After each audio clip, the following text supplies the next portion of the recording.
আসসালামু আলাইকুম।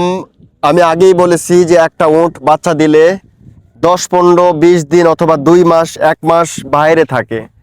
এই উটটা বাচ্চা দিয়েছে, দেখেন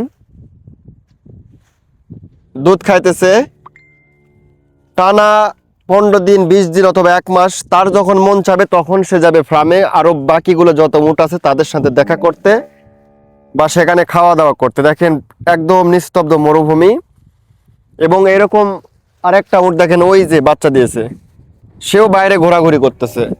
মানে বাইরে ঘোরাঘুরি করলে হয় কি, খোলা জায়গা খোলা ময়দান, ঘোরাঘুরি করবে এবং বাচ্চা ভালোভাবে হাঁটতে পারবে, বাচ্চা মজবুত হবে। এবং খাবার দাবার ছাড়াই যে ছোট ছোট ঘাস লতা পাতা দেখতে পাচ্ছেন, ছোট ছোট মরুভূমির ঘাস, এসব খেয়েই মূলত বেঁচে থাকবে 10, 15, 20 দিন। এবং পানি যখন খাবে উট সব কিছু জানে চেনে, ওখানে চলে যাবে, গিয়ে পানি খেয়ে আবার চলে আসবে তার বাচ্চার কাছে এবং বাচ্চার সাথেই চলে যাবে। এ হচ্ছে মরুভূমির বাচ্চা বা উট বড় হওয়ার একটা দৃশ্য। দেখেন এরকম আরো 4-5টা ওইদিকে আছে, বড় একটা এলাকা, তো যার কারণে উটের বাচ্চার অভাব নাই।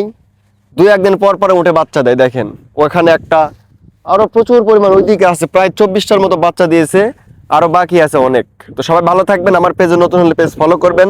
আল্লাহ হাফেজ।